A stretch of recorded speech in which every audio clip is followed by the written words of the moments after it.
Vraiment là, d'essayer d'avoir la meilleure formation, c'est super important, mais ça reste un défi incroyable dans une opération en mouvement comme la nôtre. Puis ensuite, ben, je pense que c'est au quotidien de devoir, OK, venir manipuler mon matériel, de devoir, venir le manipuler, mais dans l'avion, dans le noir, dans le froid, avec du bruit. Le MBA m'a permis d'avoir cette compréhension-là, ce langage-là, et les soins, d'un autre côté, m'amènent une analyse dans lequel je suis capable de voir l'impact des décisions.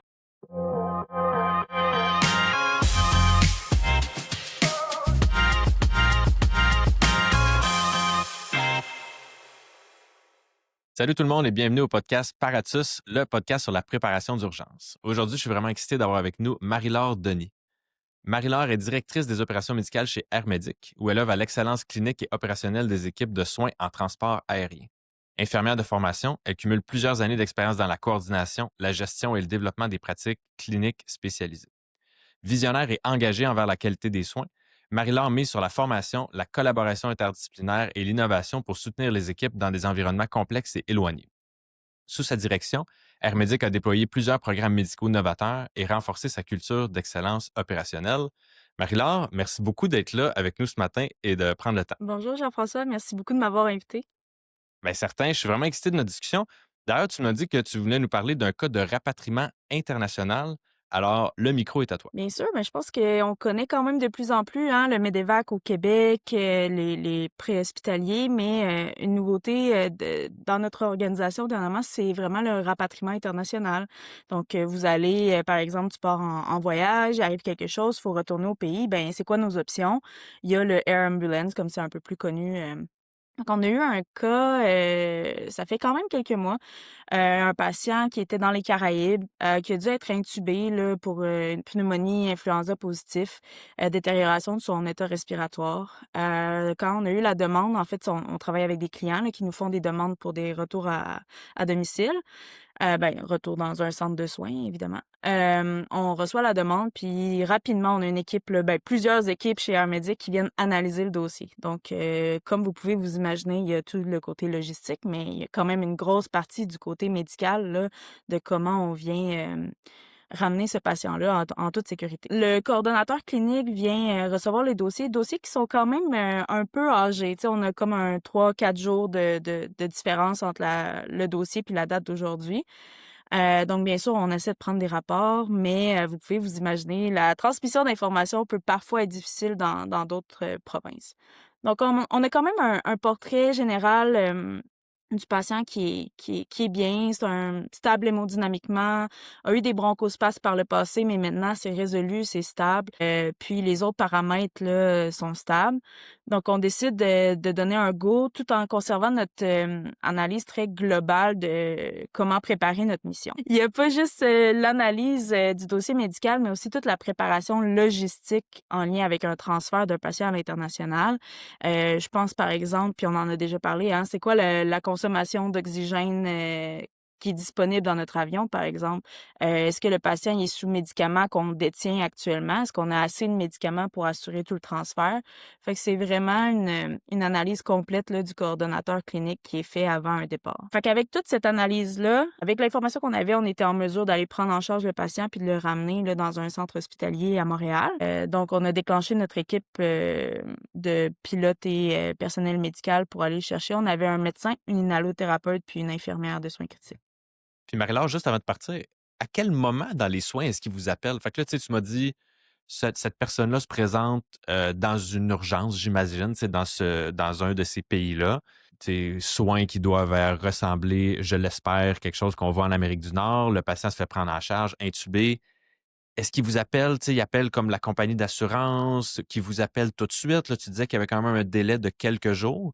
Fait que là, est-ce que tu te retrouves quand même à te faire appeler un peu plus tard? Puis les informations, tu sais, tu disais, il y a quand même un délai de partage. Êtes-vous capable d'avoir des informations justes par rapport à la condition du patient au moment où vous recevez cette information? Ça dépend toujours du patient, de l'assureur, de la communication. Donc, je dirais qu'il y a quand même des bons délais là, entre le moment où, OK, il faut rapatrier le patient, puis on active une équipe.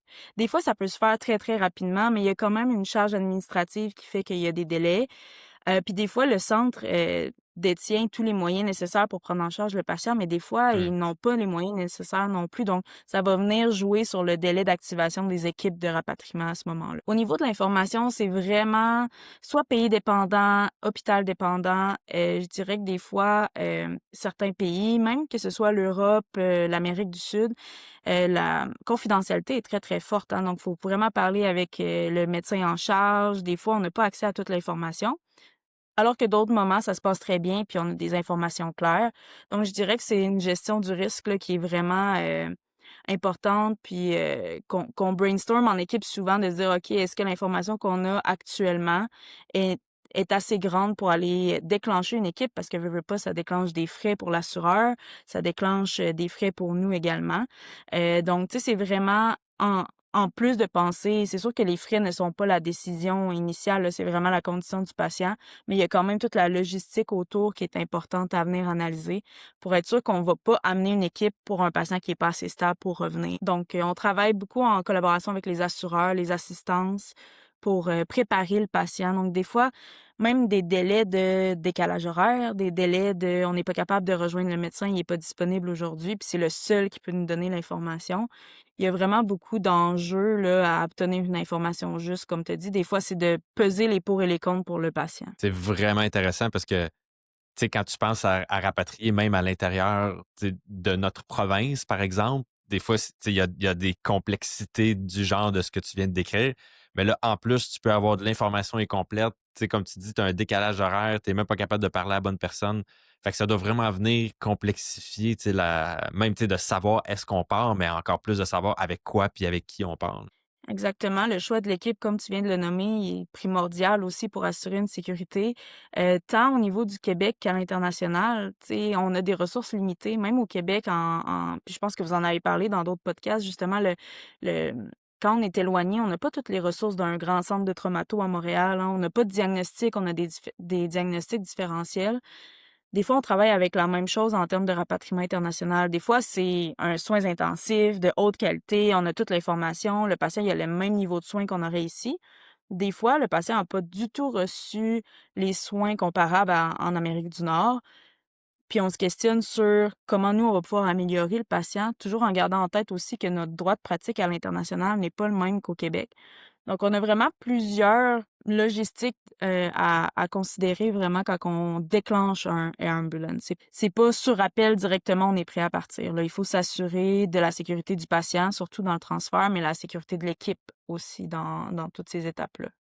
Ouais, vraiment. Il me semble que j'ai comme un petit stress à t'entendre parler, là. Tu sais, à dire, il me semble, tu sais, tu peux arriver là-bas puis que ça soit complètement une boîte à surprise, là. Fait que, OK. Fait que là, dans cette situation-là, vous avez assez d'informations, vous décidez, on décide de partir, tu sais, on choisit les membres qu'on pense qui sont nécessaires pour aller dans l'équipe. Qu'est-ce qui se passe après? Fait qu'en fait, quand on arrive sur place, souvent, il y a un décalage, hein. C'est rare qu'on arrive puis qu'on repart directement dû au temps de travail des pilotes puis de l'équipe médicale. Donc, une fois arrivé sur place, on envoie toujours l'équipe médicale sur les lieux pour faire une évaluation pré-vol. Pourquoi c'est important? Ben, comme tu dis, anticipation, préparation, puis l'information, ben, on vient la compléter. Fait que l'équipe refait leur analyse de risque, vraiment cette fois-ci axée sur le patient. Puis ils viennent compléter l'évaluation, ils viennent confirmer ou infirmer les informations qu'on a reçues parce que c'est pas rare que le portrait du patient il est complètement différent. Tout comme au Québec, quand on arrive, des fois, on a un transfert, on fait: «Hi, c'est pas ce que je m'attendais». Ben ça nous arrive à l'international aussi. Donc, une fois qu'ils sont arrivés, finalement, les bronchospasmes n'étaient pas résolus. Ils étaient résolus, en fait, au repos, mais dès qu'on mobilisait le patient, il y avait un retour du bronchospasme. Puis vous pouvez vous imaginer que quand on transfère un patient en avion, ben on le mobilise à plusieurs reprises, pas juste au niveau de lui, mais au niveau des transports. On a un transport de l'hôpital jusqu'à l'avion. On doit transborder le patient, puis ça, c'est une phase très, très critique là, dans nos opérations. On doit faire le vol. Des fois, il y a plusieurs legs pour revenir à destination. On doit retransborder le patient, retourner au CH. Donc, il y a vraiment plusieurs mobilisations qui venaient stimuler chez lui une certaine instabilité. Donc, en plus de tout ça, il y avait une augmentation de ses besoins d'oxygène, puis, il y avait quand même une certaine instabilité là, en termes de hémodynamique qui était résolue par les médicaments, mais quand même, tu sais, qu'on devait garder en considération. Fait que ce que l'équipe a décidé de faire avec notre accord, fait qu'on travaille avec l'équipe, mais vous savez, l'équipe sur place, c'est les yeux, c'est les oreilles. Nous, on travaille vraiment avec leur jugement clinique. On n'est pas sûr que la patiente va être en mesure de faire le transfert demain, mais ce qu'on va faire, puis on avait la chance d'avoir une équipe sur place qui voulait collaborer avec nous, ben on a émis des recommandations pour venir stabiliser la patiente. On va déplacer un peu le départ, puis on va retourner l'évaluer demain matin, voir si elle s'est améliorée. Nous, c'est sûr que notre base est à Saint-Hubert, fait qu'on collabore avec l'équipe, on s'assure de faire le pont avec l'assureur pour qu'ils sachent qu'est-ce qui se passe. Tu sais, eux répondent à la famille, ils ont besoin d'avoir les informations quand même là en termes d'évolution, puis tu sais, d'être transparent avec, l'état du patient puis nos contraintes opérationnelles. Fait qu'on travaille un plan avec, notre client, puis, avec le patient, la famille.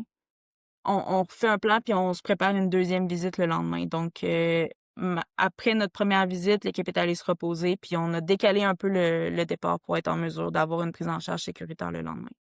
Là, dis-moi, Marie-Laure, avant qu'on tombe dans le retour, là, tu dis finalement, vous êtes restés pendant une journée. Fait que là, quand vous partez, mon Dieu, tu sais, moi, c'est sûr, j'avais en tête, tu sais, on va chercher quelqu'un, on revient, là, mais là, faut que tu sois capable de rester sur place. Fait que là, faut que tu prévois, tu sais, j'imagine, autant d'un point de vue ressources humaines que d'un point de vue, tu sais, il faut que tu mettes de l'essence dans ton avion, que d'un point de vue oxygène, médicaments, matériel. Écoute, ça, là, je fais juste commencer à penser à la quantité de choses à laquelle tu sais, il faut penser avant de partir pour un voyage comme ça.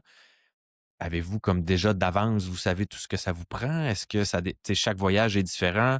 La distance va-tu changer quelque chose? Le patient va-tu changer quelque chose? Comment vous décidez de qu'est-ce que puis de qui vous amenez avec vous? Je dirais que c'est vraiment un gros travail d'équipe. Puis on a une équipe qui s'est bâtie à travers nos apprentissages de la dernière année, tant au niveau du développement des affaires, des ventes, des case managers là, pour organiser les transports terrestres, les hôtels, autant que notre équipe médicale s'est préparée davantage. Tu sais, nous, on est habitués à des conditions au Québec où dès le mois de octobre-septembre, on apporte nos manteaux d'hiver parce qu'on sait qu'on ça va être froid là, au nord et tout ça. Qu'on ajuste notre façon de fonctionner avec les solutés ici au Québec. Mais maintenant, quand tu arrives, tu as d'autres contraintes. Disons que nos sacs 24 heures se sont grossis un peu en sacs 48-72 heures. Des fois, il y a pas juste des manteaux d'hiver maintenant parce qu'on est au Mexique, on est, en Amérique du Sud, on est en Europe, donc il y a vraiment un changement. Fait que déjà, au niveau de cette logistique-là, les équipes ont dû s'adapter énormément dans la dernière année à se dire: «OK, comment je me prépare adéquatement, moi? Comment je me repose bien dans mes vols?» Parce que là, on part des vols qui étaient de 4 heures ici pour des vols qui sont maintenant de 10, 12, 14 heures avec des prises en charge, allongées. Donc c'est vraiment dans cette préparation-là. Puis je vous dirais que c'est en plus de tout ce qui est logistique avec l'équipe là, qui essaie d'être proactif dans leurs problèmes, de dire: «OK, ben au niveau de l'avion, il nous faut un hangar, il nous faut un endroit pour fueler, comme tu as dit, il nous faut tout ça. Est-ce qu'on va devoir remettre de l'oxygène dans l'avion?» Parce qu'on n'est pas dans des legs qui sont très courts, là, on allonge. En plus de cette équipe-là, on a notre centrale de coordination qui doit anticiper: «Ah, OK, on a un délai ici, nos transports vont être reportés». Puis on a aussi l'équipe médicale qui doit se dire, ben moi, quand j'analyse mon dossier, fait que tant au niveau du coordonnateur clinique qui a un rôle de préparation, d'anticipation, mais l'équipe a le même rôle. Tu sais, on y va à plusieurs niveaux. L'équipe, en ayant seulement le patient puis la logistique du transport, est-ce que je dois augmenter mon nombre de médicaments? Est-ce que je dois, demander qu'on ajuste, justement l'oxygène là, avec le cordeau clinique? Fait que c'est vraiment un travail d'équipe de se dire chacun selon nos compétences, comment qu'on vient faire un plan de rapatriement là, qui est vraiment sécuritaire pour le patient. OK, wow! Hey, ça demande vraiment, beaucoup de préparation. Tu parlais d'aller jusqu'en Europe. C'est quoi la limite de la distance que vous pouvez faire? Puis qu'est-ce qui va vous limiter finalement? Tu sais, c'est-tu, parce que tu me disais tantôt, vous revenez pas, tu sais, c'est pas, comme si tu faisais, Pérou-Montréal, là. Faut que vous vous arrêtiez en chemin. Fait que c'est quoi la limite là-dedans? C'est vraiment en fonction des avions, là. Donc nous, on a des Learjet qui vont traverser, jusqu'en Europe. La limite, je te dirais qu'à date, on a fait, l'Italie, la Grèce qui étaient quand même, là, dans les limites de notre temps de travail parce qu'on reste avec les régulations aériennes aussi, c'est une collaboration. On s'entend au niveau, médical, tu sais, du TSO, du travail allongé, on en a. Est-ce que c'est réglementé au niveau de ce qu'on souhaiterait? Non, pas nécessairement, mais on vient travailler avec ça. Ben, il y a aussi les réglementations aériennes là, qu'on vient se dire, ben, le temps de travail des pilotes, c'est 14 heures. En plus de la distance avec l'avion, il y a tout ce côté-là aussi. Fait que ce qu'on vient, c'est qu'on vient vraiment être agile. Puis je pense que c'est vraiment notre force, c'est qu'on se dit, ben on a d'autres équipes, on va faire un crew change. On va se dire, on arrête à Montréal, on va changer l'équipe de pilote, on va changer l'équipe de médic parce que après 14 heures, là, vous en avez tous fait des vols pour aller en voyage. Après 14 heures, vous êtes fatigués. Mais comment qu'on assure la sécurité de nos patients? Ben, c'est toujours en gardant en tête que l'équipe médicale puis l'équipe de pilote doit être prêt à faire ce vol-là, prêt à anticiper les complications, prêt à anticiper la logistique, parce qu'en plus du côté médical, il y a tout le côté logistique dans lequel ils collaborent énormément. Fait que c'est vraiment un changement de façon de fonctionner puis de penser qui est super intéressant en fait, mais qui amène beaucoup de défis. Puis là, il faut ajouter la météo, les vents, le décalage. Il y a vraiment tout ça là, qui viennent affecter la, la prise en charge, oui, de notre patient puis de nos missions. Puis j'imagine, tu sais, tu peux arriver à un aéroport, tu sais, il peut y avoir une tornade, tu sais, dans le sens que il y a tellement d'imprévus, tu sais, plus tu fais de distance ou d'étapes intermédiaires, il peut toujours y avoir quelque chose qui se rajoute, là, tu sais, c'est vraiment intéressant. C'est des plans ABC, vraiment, toujours ABC. Ah oui, c'est ça. Vous vous rendez à quel, tu sais, à un moment donné, tu peux pas prévoir jusqu'à Z, là. Fait que tu sais, comment, Je pense que c'est vraiment en fonction des cas. Tu sais, on peut pas prévoir. Comme tu dis, on peut pas toujours aller vers le pire, hein. On prépare vers le pire. On prépare toujours à un patient qui va se détériorer dans l'avion avec une prise en charge. Par contre, la majorité de nos cas se passe bien parce que l'équipe a bien anticipé les possibles complications. Puis je pense que c'est vraiment là la clé du succès de chacune des missions, que ce soit au niveau de la logistique, avec les case managers, avec notre équipe de centrale, ou que ce soit au niveau médical. L'anticipation de se dire: «Qu'est-ce qui pourrait arriver pour mon patient? Comment je pourrais mieux m'équiper pour, faire le transport?» Ben, notre objectif, c'est que le transport se passe bien sans aucune complication. Après, ça reste que c'est un humain, on peut pas tout prévoir, tu sais, mais on peut pas prévoir non plus la mauvaise météo qui commence en Islande du jour au lendemain puis qu'on doit faire accepter notre patient à l'urgence là-bas. Ça, faut être débrouillard, faut être agile, puis je pense que c'est ce qu'on a développé aussi dernièrement, en plus de la préparation, l'agilité puis la réaction aux enjeux qui vient avec ça. Fait que c'est un gros, gros travail d'équipe, je dirais. wow, bravo, ouais, ouais, vraiment, moi, je trouve ça super cool. Fait que là, pour revenir à notre patient, vous avez fait une première visite, il était instable, tu sais, bronchospasme, c'était peut-être pas le meilleur moment, tu sais, voici quelques pistes pour essayer de le stabiliser sur place. Vous revenez le lendemain. Est-ce que c'était mieux? Y avait-tu eu de l'amélioration un petit peu? En fait, le centre, accepteur, là, n'avait pas appliqué toutes les recommandations. Donc on avait un patient qui faisait un peu moins de bronchospasme, mais qui réagissait quand même aux mobilisations. Puis là, ce qu'il faut considérer, c'est que dans l'avion, on peut pas ausculter un patient, là. Il y a trop de bruit, on peut pas continuer les nébules, là, tout au long du vol. On a une quantité limitée d'oxygène s'il y a une grande dégradation. Fait qu'en fait, malgré la deuxième visite, de par toutes nos restrictions, là, on s'est rendu compte que c'était peut-être pas le bon moment pour transférer la patiente. Puis autant de notre équipe clinique à nous que l'équipe sur place, là, l'équipe traitante, était en accord avec le fait que la patiente, de par sa détérioration dans les derniers 24 heures, de par l'impossibilité de faire une évaluation clinique soutenue là, au niveau pulmonaire tout au long du vol, de par le temps de vol qui était à mon souvenir, peut-être un 10 heures en plus des transports, ben on ajoute que le risque de détérioration en vol était quand même supérieur au risque qu'on voulait prendre là, pour la santé de la patiente. Donc on a convenu tout ça avec notre client là, qui était toujours avec nous, qui prenait les décisions en fait aussi pour la personne. La balance risque-bénéfice, là, était pas là pour la patiente de faire un transport à ce moment-là. C'est vraiment, encore une fois, un travail d'équipe avec l'équipe traitante, puis on a eu la chance d'avoir quand même une équipe qui collaborait, là, avec notre vision aussi, puis qui voulait améliorer la patiente, là, à ce niveau-là. Est-ce que le niveau de soins qui est possible que les équipes locales sont capables de délivrer versus les besoins du patient, est-ce que ça a un impact dans la décision que vous avez prendre? Tu sais, admettons que tu arrives dans un endroit où le niveau de soins, tu sais, qu'ils sont capables de donner, tu sais, pour différentes raisons, est très, très bas, puis que le patient aurait besoin de quelque chose de plus, qui est peut-être un peu instable versus, comme tu me disais tantôt, si vous êtes dans un niveau de soins qui est quasiment équivalent à ce qui se fait au Québec, puis que là, il y a une instabilité, est-ce que ça joue dans la décision de transporter pour vous? Définitivement, tu sais, on peut pas avoir des critères de stabilité fixes, pour tous nos cas. Puis je pense que, contrairement peut-être au vol régional, le vol à l'international, comme tu viens de mentionner, amène certaines restrictions en termes de capacité de soins des équipes, de capacité d'avoir des médicaments, capacité à effectuer la surveillance clinique. Hem C'est pas la majorité du temps, là, tu sais, on a souvent des patients qui sont bien pris en charge à l'extérieur de la province. Par contre, tu sais, c'est vrai que des fois, on arrive à un enjeu, éthique, là, de se dire: «Ben, écoutez, non, dans nos critères de vol actuellement, on pense qu'il faudrait la stabiliser davantage avant de faire le vol. Par contre, dans l'état actuel que il y a on a atteint le maximum de soins qu'elle pouvait recevoir, mais peut-être que le mieux quand même, c'est de subir le vol. Puis à ce moment-ci, c'est vraiment une décision d'équipe. Avec l'équipe sur place, est-ce qu'on a les bonnes ressources encore pour faire le vol? Comment l'équipe se sent par rapport à faire le vol? Qu'est-ce qu'on peut mettre en place pour venir sécuriser puis assurer un transfert le plus sécuritaire possible pour le patient? Tout en travaillant avec l'assureur puis la famille, parce que le risque est partagé à ce moment-ci, hein. C'est Mmh. pas juste sur notre équipe de soins, c'est pas juste sur le patient, c'est aussi sur toute l'organisation, là, de tous les acteurs, les piliers dans cette organisation-là. Donc vraiment, à ce moment-là, c'est un stop. Tu sais, je pense que des fois, on se dit ça, là, même en réa, on fait comme: «OK, stop, on a besoin d'y penser. Est-ce qu'on prend ce risque-là?» Mais je pense que c'est un peu la même situation, mais dans un contexte où il y a d'autres éléments qui viennent en jeu dans notre prise de décision, là. Ah ouais, parce que je peux clairement m'imaginer, tu sais, même ça serait quelqu'un, tu sais, que je connaîtrais dans ma famille, qui est dans un endroit où la capacité des soins est très limitée.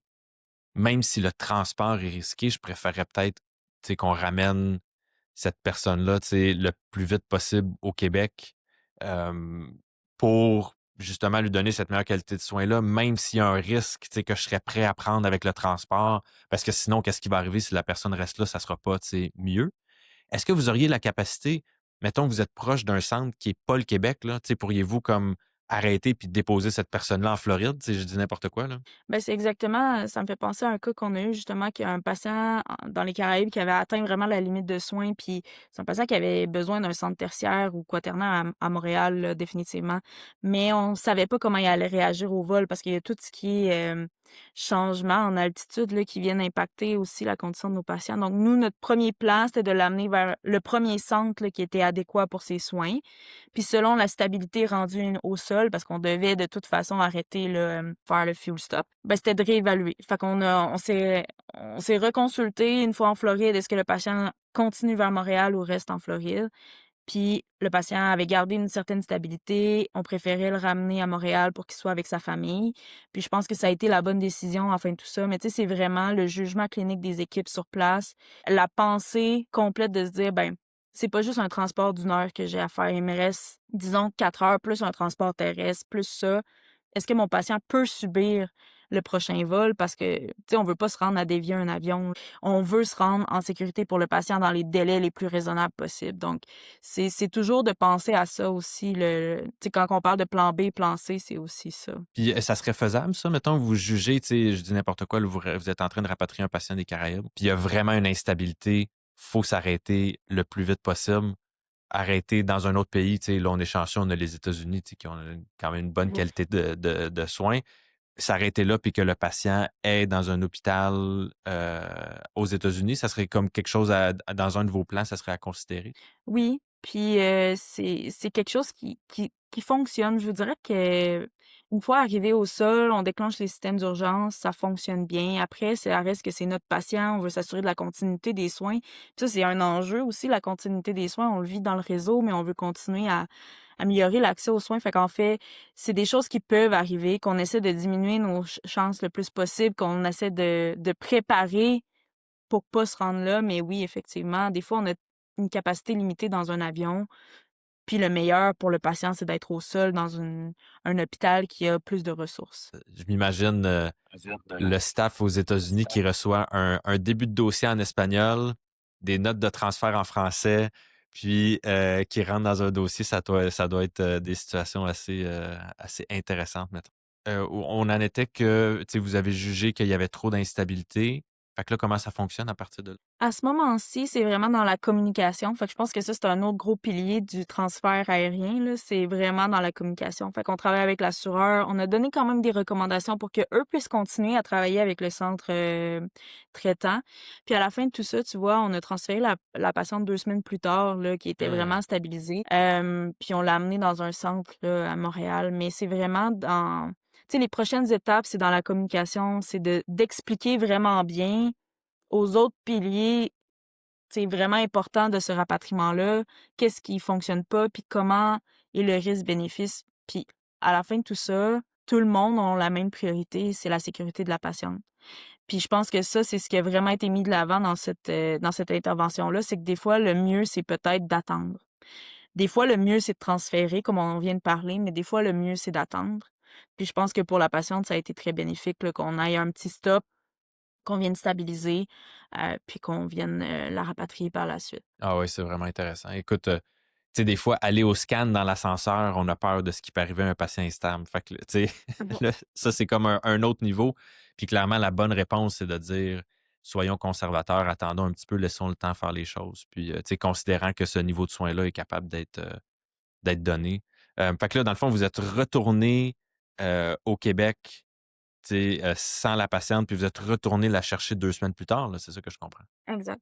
Puis quand vous êtes retourné la chercher, ça a bien été? Tu sais, comment ça s'est, soldé ce transport? Oui, ben, la patiente était rendue avec une trachéo, il y avait plus de bronchosmas aux mobilisations et tout ça, donc sa sédation était mieux gérée aussi. Donc vraiment là, au niveau de son état hémodynamique là, la stabilité était présente pour un transfert, puis on a été en mesure de le faire sans embûche là, vraiment. On avait eu un dossier médical qui était un peu plus complet, on avait réussi à avoir les informations, mais même quand on connaît la patiente, on recommence à zéro. Parce que l'analyse de risque doit recommencer, peu importe, où est-ce qu'on se situe là, même si on avait une petite idée de qu'est-ce que c'était cette patiente-là, la météo sera pas la même cette journée-là, les douaniers seront pas les mêmes cette journée-là, les transports terrestres, tout ça, c'est au niveau de logistique, mais même au niveau de l'équipe, de l'accès à l'hôpital, est-ce qu'on va être capable d'aller la voir? Tu sais, tout ça, même si on a réussi la dernière fois, sera peut-être pas la même chose, la fois d'après. Donc, c'est vraiment encore une fois, on recommence un tête-pied complet, on recommence une analyse systémique, on recommence de passer le message. C'était pas la même équipe qui est allée la chercher, mais eux, ils ont quand même eu accès au maximum d'informations, puis ils sont arrivés avec une tête de on analyse les mêmes risques, même si on connaît l'historique.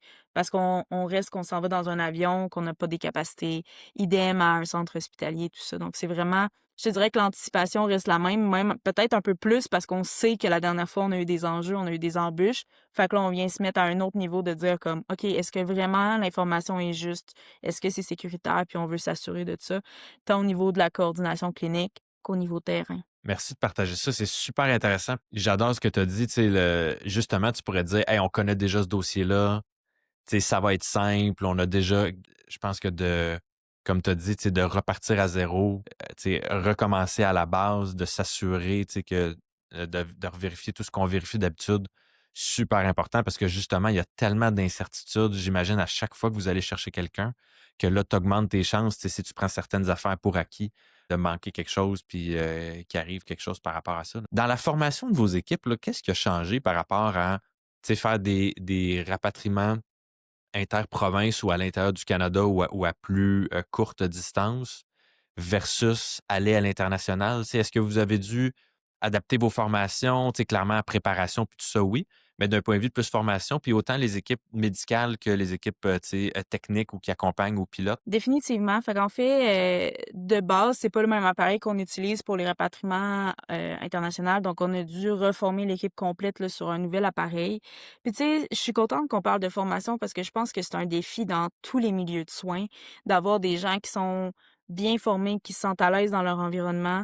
Puis vraiment, je mets un gros mot sur l'environnement parce que pour nous, ça a un impact majeur, là. On n'est pas dans un environnement au sol qu'on peut, aller rejoindre d'autres sources rapidement et on a un environnement qui est mobile, on a un environnement qui est restreint. Donc vraiment là, d'essayer d'avoir la meilleure formation, c'est super important, mais ça reste un défi incroyable dans une opération en mouvement comme la nôtre. Oui, on est venu changer un peu, on a fait de la formation sur le nouveau type d'appareil qui était relativement semblable, hein. Ça reste de gérer du matériel dans un environnement très restreint. Mais ensuite, je pense que ce qui m'a beaucoup marqué dans la dernière année, c'est le changement de notre type de clientèle. De passer d'un patient, dans lequel on jouait avec des diagnostics différentiels, qu'on savait pas tellement qu'est-ce qui se passait, mais qui étaient relativement stables, à des cas qui étaient instables, qui étaient pris en charge, qu'on avait des diagnostics, mais dans lesquels nos enjeux étaient complètement différents. C'est la Ouais. longueur du transfert, c'est l'impact aérien qui est plus parce qu'on a de plus en plus de legs, donc ils ont quand même un impact sur le corps des patients. C'est l'accès à l'information, l'importance de l'évaluation clinique. Donc, je pense que c'est vraiment d'être venu avec le temps, de un, essayer de renforcer tout ce qui est critique, tu sais, les appareillages, qui sont pas les mêmes à l'international, hein. Faut vraiment pouvoir être en mesure de se dire, OK, comment j'adapte mon matériel avec le matériel qui est sur place, mais aussi de se dire, bon, comment on change notre façon de penser, on adapte notre façon de penser, pas pour la changer, parce qu'on en fait encore au Québec, puis on veut rester, tu sais, euh, en excellence clinique au Québec aussi, mais comment qu'on s'adapte à l'international, qu'on pense à toute la logistique. Puis je pense que ça, c'est un gros, gros enjeu qui est à ne pas être négligé, là, tout ce qui est logistique. On n'en fait pas en CH de la logistique. Notre appareil va être, OK, on va courir après nos appareils un peu partout, là, définitivement, mais on va avoir accès à la médication, on va avoir quelqu'un qui va venir nous supporter. Mais quand tu es tout seul dans un autre pays, ben il faut que tu gères ton environnement. Puis ça, c'est un défi là, majeur qu'on est venu attaquer dans la dernière année. Fait que je pense que la formation a une place très importante. Je pense qu'il y a place à amélioration. Pour être honnête avec toi, Jean-François, je pense que c'est quelque chose que je veux vraiment mettre de l'énergie dans les prochaines semaines pour me dire, ben mon équipe là, se sent à l'aise, se sent mobilisée, se sent prête à attaquer, peu importe le cas dans lequel on va devoir agir. Puis quand tu parles, tu sais, mettre l'accent sur la formation, quelle forme ça prend chez vous? Puis qu'est-ce que toi, tu penses personnellement, tu sais, qui est l'idéal? C'est-tu la formation théorique? C'est-tu des simulations dans, tu sais, à l'intérieur de l'appareil que vous utilisez? Qu'est-ce que tu penses qui est la meilleure façon de préparer le monde pour ces situations? Je pense qu'il y a un peu de tout. Je pense que ce qui est super de l'organisation qu'on a, c'est qu'on a des gens qualifiés dans plein de domaines. Puis je pense vraiment qu'on a des gens qui sont mobilisés à vouloir améliorer leurs compétences, mais ça peut passer beaucoup par l'apprentissage par les pairs. Puis je pense que ça, ils l'ont nommé eux-mêmes. Le personnel médical, ils veulent évoluer. Puis je pense qu'on a une belle plateforme pour le faire. Donc, il y a l'apprentissage par les pairs pour moi qui est super important. Il y a les simulations. Fait qu'on a commencé cette année à faire des plus grosses simulations avec nos directeurs médicaux, de venir, puis on s'installe dans un avion, puis venez, on va le pratiquer le code dans l'avion. Voulez-vous que ça l'arrive? Non? OK, on va pratiquer comment anticiper maintenant. Fait que ça, on l'a mis en place, puis je veux vraiment pousser cette pratique-là parce que je pense que c'est très important pour les équipes de pouvoir le pratiquer dans une situation réelle. Ensuite, il y a la révision de cas. Fait que c'est sûr qu'on a des M&M là, fréquemment, mais je veux pousser ça. De un, les rendre vraiment stables dans le temps parce que les opérations prennent beaucoup de place, puis des fois, on avance, mais pour moi, c'est un acteur c'est un moment privilégié qu'on a de pouvoir réfléchir en équipe sur comment qu'on peut améliorer nos pratiques. Puis ensuite, ben, je pense que c'est au quotidien de devoir, OK, venir manipuler mon matériel, de devoir venir le manipuler, mais dans l'avion, dans le noir, dans le froid, avec du bruit.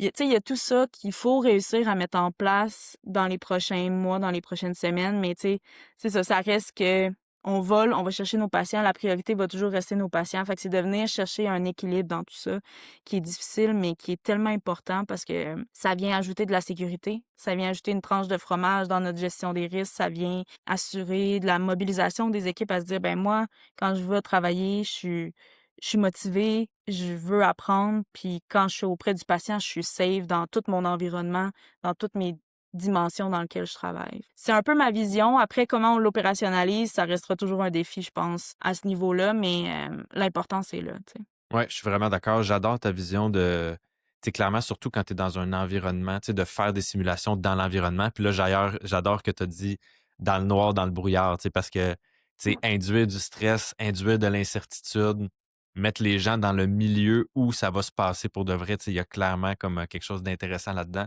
Fait que ça, j'adore que vous fassiez ça. J'aimerais que tu me parles un petit peu de multidisciplinarité parce que t'en parlais, il y a quelques secondes, mais aussi, tu sais, vous, quand vous arrivez en quelque part, c'est sûr que le pilote prendra pas des décisions médicales, mais clairement, comme fait que comment ça fonctionne quand vous faites de la formation? est-ce que les gens plus techniques ou les pilotes Mmh. sont inclus? Puis après ça, sur le terrain, comment ça se tu sais, c'est-tu déjà défini d'avance qui va prendre quelle décision avec qui? C'est sûr que l'environnement, de l'avion reste que le commandant va être en charge de son aéronef. Fait que ça c'est sûr qu'il y a une très grande collaboration entre nos équipes de vol, pilotes puis nos équipes médicales. Je dirais que la base de tout ça, c'est la communication. Oui, il y a de la formation en CRM, oui, il y a de la formation en de base que, le pilote va enseigner aux médics comment circuler autour d'un avion, là. On s'entend, c'est tellement nouveau pour tout le monde d'assurer la sécurité en vol, la sécurité au sol aussi, tant pour eux que pour les patients, parce qu'ils ont quand même un impact sur le patient. Il y a toute cette communication-là. Je pense que, tu sais, dans notre vision, c'est vraiment d'améliorer dans le training comment on va faire pour que, un et l'autre soient de plus en plus complémentaires dans la prise en charge, de nos patients. Qu'on parle d'un hélicoptère, qu'on parle d'un PC-12 qui sont nos plus nos aéronefs au Québec, mais qu'on parle d'un Learjet, on veut être en mesure que tout le monde soit conscient des enjeux puis qu'on puisse travailler en équipe vers l'atteinte de notre objectif qui est vraiment la sécurité du patient. Donc, oui, il y a de la formation. Est-ce que ça doit être amélioré? Oui, définitivement. Mais est-ce que les équipes sont en charge de ça puis qu'ils viennent s'aider là-dedans? Oui. Puis je le vois, le travail d'équipe. Des fois, on a des équipes qui sont positionnées au Québec là, dans des maisons d'équipage, dans les communautés. Ben, on le voit, hein, quand ils reviennent de là, sont proches, ils comprennent les enjeux, ils communiquent davantage. Fait que vraiment, il y a un impact là, significatif sur comment on fonctionne puis l'optimisation de nos missions par la suite. C'est beaucoup d'apprendre, tu sais, on a un milieu spécifique, les soins critiques, hein, on a des personnalités, on a besoin de gens avec le désir d'avancer puis le désir de prendre en charge nos patients dans cette adrénaline-là de l'urgence ou des soins intensifs. C'est la même chose pour les pilotes. Mais là, tu mets les 2 mondes ensemble, clairement, la communication, c'est la clé du succès. Comment on le fait après? Ben, c'est en évolution puis c'est en apprentissage parce que eux aussi, les pilotes, ils ont des nouveaux défis dans atterrir à New York versus atterrir à quelque part au Québec, c'est 2 défis différents.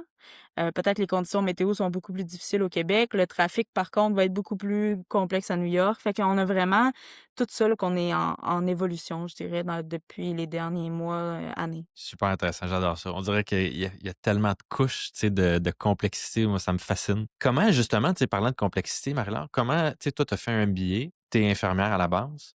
Quand est-ce que tu as fait ton MBA? Puis comment tu dirais, en fait, que cette formation-là ou que les deux formations sont complémentaires dans ton rôle? Tu sais, je serais curieux de voir, avais-tu l'impression d'avoir déjà un petit peu de connaissance de gestion à cause de qu'est-ce que tu avais fait avant ou, wow, le MBA, ça a tout changé, j'aurais jamais été capable de faire ça, tu sais, la complexité de tout ça sans cette formation? C'est une excellente question. Je te dirais que mon désir de me développer au niveau de l'administration s'est vraiment présenté pendant la COVID. Fait que je peux remercier la COVID de m'avoir offert un peu de temps là, à ce niveau-là. Mais c'était vraiment dans la compréhension d'une organisation. Tu sais, comment qu'on garde une organisation en santé financière, comment on prend des décisions stratégiques qui ont des impacts quand même significatifs. Le MBA m'a permis d'avoir cette compréhension-là, ce langage-là. Et les soins, d'un autre côté, m'amènent une analyse dans lequel je suis capable de voir l'impact des décisions. Je pense que c'est vraiment ce que ça m'a amené là, dans ma position, c'est de me dire, quand on prend une décision dite stratégique ou peu importe, chaque décision a un impact humain. Puis je pense que vraiment, mon background en santé m'a amené ça, de voir l'impact humain. Puis je pense que c'est une de mes forces dans mon rôle aujourd'hui. Je te dis pas que le MBA a tout changé là, en termes de comment j'essaie de diriger mon équipe. Elle m'a dit qu'elle est tellement en évolution, on est toujours en changement. Je pense que ça m'amène une belle vision, un langage, une compréhension. Mais vraiment, c'est de garder le facteur humain en tête puis de se dire le patient, l'équipe, l'organisation, comment amener tout ça ensemble. C'est de la complexité, effectivement, mais c'est un beau défi. Ah oui, clairement. Est-ce que tu penses que, d'un point de vue soins infirmiers, tu sais, parce qu'il y a tellement de complexité, tu sais, qu'on parle depuis le début, d'un point de vue médical, puis tu sais, ça revient toujours aux patients, là, c'est sûr et certain. Mais après ça, il y a tellement d'autres affaires justement qui rendent en compte, tu sais, des décisions que vous prenez, des choses auxquelles il faut que vous pensiez. Ça, est-ce que c'est quelque chose que tu as l'impression que tu as développé plus parallèlement? Ou est-ce que tu as l'impression que cette formation-là, plus tu sais, gestion des affaires, t'a donné un petit coup de pouce? Parce que des fois, c'est des méthodes de pensée ou des des méthodes de réfléchir, tu sais, que ça nous amène aussi ces formations? Ça m'a amené une belle structure, une compréhension théorique de comment on devrait faire une gestion de projet, comment on devrait appliquer une gestion du changement, par exemple. Je pense que les soins infirmiers ont été vraiment une bel apprentissage dans tout ce qui est agilité, dans tout ce qui est réflexion critique, dans la gestion de l'urgence aussi. Des fois, tu sais, ça peut s'activer au bureau, puis je me dis, mon Dieu, qu'est-ce qui se passe? Tu sais, puis si quelqu'un court, je vais courir. Là, on apprend ça, hein. On le sait, à l'urgence, s'il se passe quelque chose, on est toutes là. Mais peut-être que moi, j'arrive à gérer mon niveau d'urgence d'une certaine façon parce que j'ai travaillé dans un domaine où l'urgence, c'était mon quotidien. C'est vraiment complémentaire, c'est différent, hein. C'était vraiment de passer des soins infirmiers vers la gestion, vers le MBA. J'ai appris complètement un monde distinct. À la fin de tout ça, aujourd'hui, je pense que, ma capacité d'analyse que j'ai développée avec le MBA, en plus de ma capacité de gestion de crise, puis de gestion de l'urgence et tout ça, des soins, amène une gestion peut-être un peu plus en santé là, de la direction des opérations médicales. Mais je te dirais qu'il y a pas grand-chose qui me préparait à tout ce développement-là, à toute cette croissance-là, aux réflexions, à la multidisciplinarité, comme tu as dit. Moi, d'apprendre la météo, les enjeux terrestres, le fuel, tu sais, on en apprend des choses. Puis je pense que cette ouverture-là à apprendre, cette ouverture-là, cette curiosité-là que peut-être j'ai développée plus en soins est venue vraiment m'appuyer là, dans mon évolution, dans mon poste. Écoute, il y a tellement d'affaires, je suis sûr qu'on n'a pas encore parlé, mais je pense que d'avoir justement cette structure-là, tu sais, à la base, puis de, tu sais, de l'avoir développée, après ça, ça fait que quand tu te fais dire, hey, il faut que tu penses à la météo, OK, ben je le rajoute dans mes trucs, mais tu sais, juste d'avoir un système pour intégrer ces nouvelles données-là qu'il faut que tu utilises autant dans ta préparation que dans la situation de tous les jours, super important. Avant de passer aux questions éclairs, t'aurais-tu comme une petite situation cocasse à nous raconter ou quelque chose? Tu sais, tu me parlais de matériel tantôt, là. Est-ce que ça arrive des fois que vous repartez avec des trucs, tu sais, puis je sais pas, c'est-tu déjà arrivé quelque chose comme on arrive pour brancher 2 trucs ensemble, ça fonctionne pas, tu sais, que vous ayez eu besoin de penser, en dedans de quelques secondes ou quelques minutes pour vous ajuster, tu sais, d'un point de vue plus matériel médical? Définitivement, puis tes exemples, il doit en avoir, vraiment beaucoup. Je pense que c'est la force de nos équipes justement de connaître leur matériel, puis c'est vraiment l'importance, là, connaître ce que tu as dans ton avion pour t'adapter à toute situation. Mais oui, des connecteurs d'oxygène qui sont pas la même chose, mais pas la même chose entre l'Espagne, le UK, la France, l'Italie, ça c'est tout différent. On se retrouve avec notre ventilateur, puis on fait comme: «OK, on le transporte comment notre patient?» Tu sais, parce que là, on n'est pas capable de se connecter. On a une limitation de bouteilles d'oxygène. Fait que c'est vraiment de garder son sang-froid, en fait. On s'appelle, on brainstorm, on a des médecins sur appel, puis on trouve toujours une solution, là. Si c'est d'amener le respirateur de transport de l'équipe traitante, puis de le retourner, tu sais, l'idéal, c'est pas ça. On veut jamais se rendre à devoir, aller hors de notre matériel, mais tu sais, des fois, il faut juste brainstormer. Des situations cocasses, il y en a plein, des drôles de plâtres qu'on a vus dans les Caraïbes, des tractions avec des bouteilles remplies de roches. On s'adapte, mais c'est vraiment tu sais, dans toutes les situations, je pense que les équipes arrivent avec une ouverture d'esprit de se dire: «OK, qu'est-ce qui va arriver? Puis comment je le remets à un standard? Puis comment j'assure l'excellence de mes soins après?» En jugeant pas les ressources, au contraire, en se disant comment qu'on peut venir, poursuivre le traitement, améliorer la condition du patient et en n'étant pas délétère parce que, par exemple, il y a un connectique qui fonctionnait pas. Mais oui, on a eu quelques achats, avec l'expérience, de connectiques différentes et tout ça. C'est sûr que c'est venu avec le temps, avec les différents pays qu'on a explorés, puis avec, un peu plus d'expérience, effectivement. Est-ce que vous traînez du duct tape? Y a-t-il déjà eu des histoires de duct tape dans vos solutions de On a vraiment beaucoup de sortes de tape, mais j'ai pas mis de duct tape encore, mais c'est peut-être une solution que je devrais, je devrais mettre là, dans notre kit de secours, une roulette de duct tape. des fois pour, tu sais, c'est ça, là, rabouter 2 affaires qui fonctionnent pas en dernier recours. Super, Marie-Claude, j'ai quelques petites questions éclair pour toi. On en parlait, tu sais, ça a beaucoup changé chez vous, depuis la dernière année. Y a-t-il quelque chose qui a vraiment, tu sais, décliqué ou changé dans la façon, que tu travailles ou, tu sais, que tu as changé une idée, là, dans les 12 derniers mois? Je pense que sans dire que j'ai changé d'idée, je pense que j'ai évolué dans ma vision et dans tout ce qui est ma capacité à gérer le risque. En santé, puis peut-être que c'est vraiment particulier à moi, là, mais je suis quelqu'un qui avait une grande aversion au risque, de dire on essaie de mettre le risque zéro, on a un patient, on peut pas prendre une décision qui amène à un risque. Je pense que dans la dernière année, j'ai dû évoluer à ce niveau-là, à dire comment on vient mitiger le risque pour amener le plus de bénéfices possible au patient. Puis des fois, ça l'amène à, comme on a discuté un peu plus tôt, prendre une décision que le patient, il n'est pas fit to fly, mais pour lui, la meilleure décision, c'est de faire le vol, tout en gardant la sécurité de l'équipe et le patient. Ben, je suis venue ajuster un peu ma vision en lien avec ça parce que je pense que sinon, ça aurait pu être délétère à un moment donné pour un patient. Donc, c'est vraiment de dire comment j'analyse, comment j'encadre, comment je viens assumer un risque qui est calculé, puis comment je donne les ressources à l'équipe pour gérer ce risque-là, mais comment on fait évoluer leur vision aussi en se disant, ben non, ce patient-là répond pas à nos standards qu'on a dans notre tête, mais comment on va venir travailler en équipe pour le prendre en charge. Ma façon a évolué, puis je dois encore travailler à me dire comment qu'on fait évoluer notre vision commune vers cette excellence-là. Là. J'adore ça. Puis aussi, comme tu disais tantôt, clairement, tu sais, le communiquer, tu sais, à tous les gens qui sont, à toutes les personnes qui sont impliquées dans la décision. Tu sais, tu l'as mentionné tantôt, clairement, ça fait une grosse différence aussi. Tu sais, si c'est un risque calculé, tout le monde est au courant, tout le monde est d'accord. Ben, tu sais, on prend la bonne décision. Qu'est-ce que tu crois ou, tu sais, qui est quelque chose que tu penses que tu as l'impression que les gens autour de toi pensent différemment? C'est une excellente question aussi. Je pense, et encore une fois, je pense que ma vision a beaucoup évolué dans les dernières années, que le changement n'est pas une menace, mais que le changement, des fois, est un signe d'une maturité organisationnelle, d'un changement d'opération et tout ça. Je pense que des fois, on voit le changement comme une perte, on voit le changement comme quelque chose de négatif, plutôt que le voir comme une possibilité d'évoluer. Après, comme on vient juste d'en parler, le changement doit être accompagné, puis le changement doit être évolutif dans le temps, doit être réévalué. Puis je pense que c'est peut-être ça, ma croyance, c'est que c'est pas parce qu'on parle de changement, qu'on parle d'évolution, qu'on revient sur une décision que c'est quelque chose qui est négatif. Au contraire. En terminant, qu'est-ce qui te rend optimiste pour ce qui s'en vient dans la ou les prochaines années?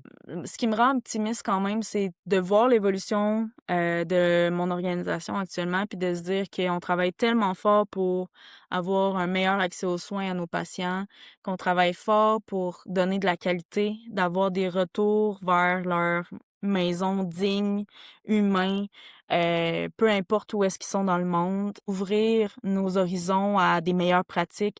Je pense que le domaine de l'aéromédical, c'est quelque chose qui est un peu méconnu, mais dans lequel on a tellement à apprendre. C'est une industrie qui est en croissance parce que le besoin est là. Mais maintenant, comment qu'on vient se regrouper pour développer des meilleures pratiques, des standards de qualité, de l'excellence clinique, de l'excellence opérationnelle, parce que comme vous l'avez vu, c'est pas juste du clinique, tu sais. On est vraiment dans tout ce qui est opération, tout en gardant le patient au centre. Je pense qu'on peut avoir une belle collaboration, avec les différents acteurs autour de nous. Puis je pense que c'est vraiment, si tu me dis qu'est-ce que tu voudrais voir changer, améliorer, puis dans quoi tu es optimiste, ça serait ça, cette collaboration-là à travers les acteurs. Puis je le souhaite pas juste dans l'aéromédical, mais dans le domaine médical, mais même encore plus, tu sais, je le vois dans notre industrie, puis je souhaite vraiment pouvoir évoluer avec mon équipe, à travers ça, de se dire, comment qu'on partage nos connaissances, comment on vient, encore une fois, grandir, puis comment qu'on applique les meilleures pratiques avec nos patients dans un domaine particulier puis, complexe. Quel bel mot le beau mot de la fin. J'adore ça, Marie-Laure. Écoute, merci énormément d'avoir pris le temps. C'était super le fun. J'ai appris plein d'affaires, vraiment préparation d'un point de vue opérationnel. Merci beaucoup d'avoir pris le temps de parler avec nous aujourd'hui. Ça me fait plaisir, Jean-François. Merci à toi.